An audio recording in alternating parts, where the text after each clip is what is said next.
It's golden hour, it's mid-June. We're gonna go harvest in the garden, and while we do, I'm gonna tell you a story about how I almost died from eating fruit from a farm that was laden with chemicals.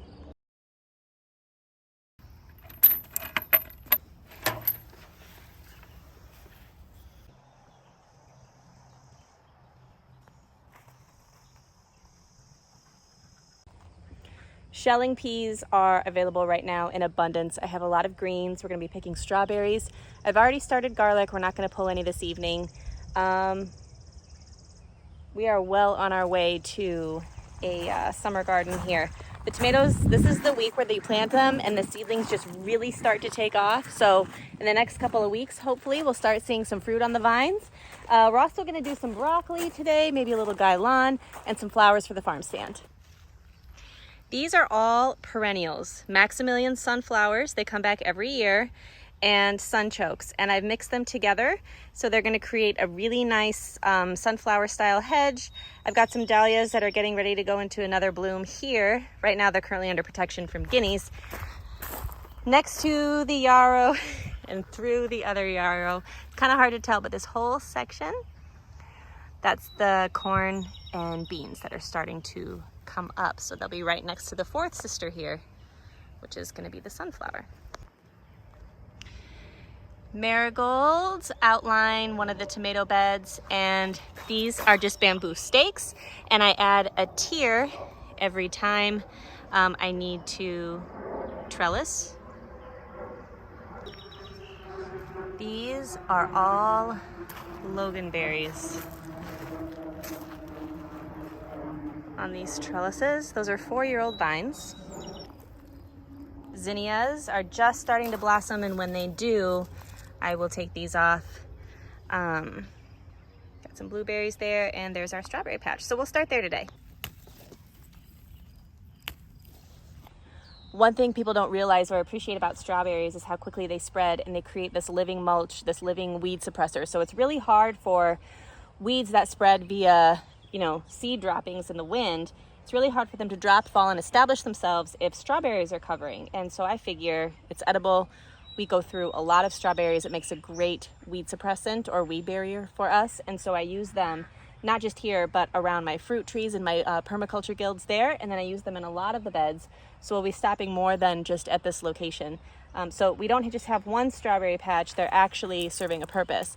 And because they're perennials, they invite beneficial insects like the praying mantis. You can see that egg case there.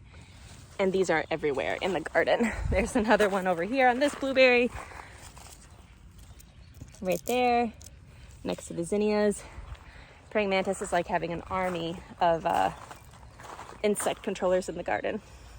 All right, so I have netting over my broccoli. We actually don't have a lot of issues with cabbage moths, but you can see I'm a little late to harvest some of this. I was just up here 2 days ago, and the heads were nice and intact like that one, but with all of the rain, they kind of split. So what I do, some people pull them out because they want to get the biggest head of broccoli possible. I don't do that. I cut it back. It's going to send up side shoots.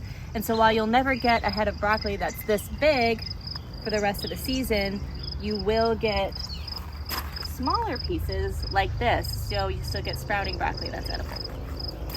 So the same way that I do strawberries throughout the garden, I also put peas, because legumes, peas, beans, that sort of thing, they are all nitrogen fixers, and it's all really good for the different beds. And so I scatter them throughout, and then the following season, they get scattered to different locations. So that way there's a constant rotation of nitrogen being added to the soil. So let me show you. These are from Survival Seeds. Look at those pea pods. So they've been sitting on the vine. I like the size of the individual peas that are in there, so we're ready to harvest these. And then I will be shelling these over the next few days. They will be going in the freezer.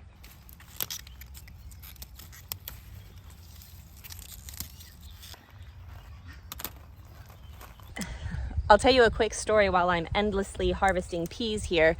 When I was in my 20s, my friends and I went into an apple orchard. It was not an organic orchard.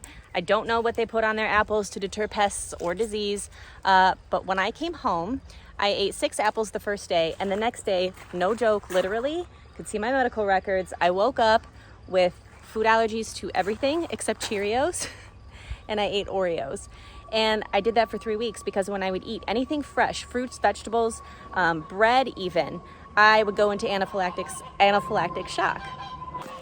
My immune system was totally screwed up. And so I went to an allergist. The allergy test, the scratch test that they gave me sent me into anaphylactic shock. I was going to the ER. And so what it came down to is I knew that I could safely eat Oreos and Cheerios, and I started a list on my refrigerator. And I would add one food at a time and add it to my little list of, okay, today I can eat a tomato. Today I could eat basil.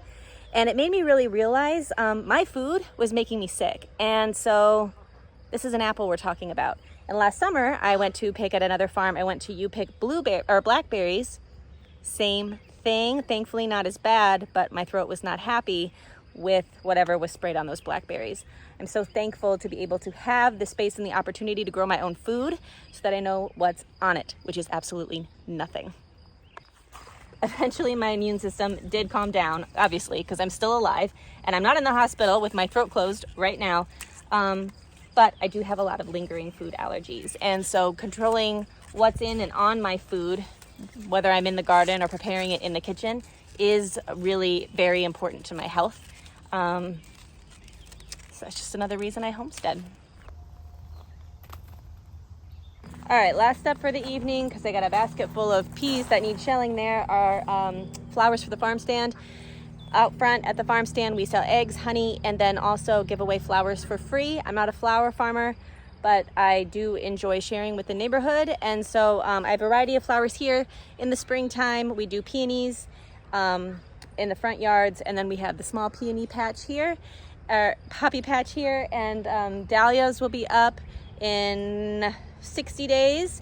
And in the meantime, between that, we have roses. We also have sweet peas that just came up down that way. You can barely see them.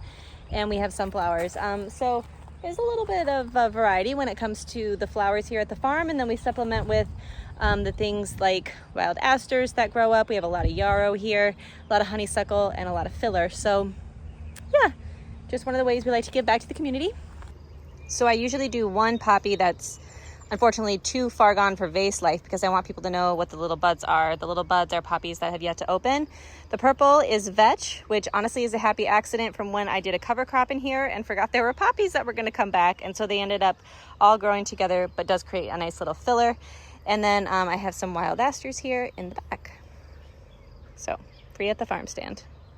All right, I'm going to get all of this inside. Thank you for tuning in. I wish you abundance in your own gardens this season.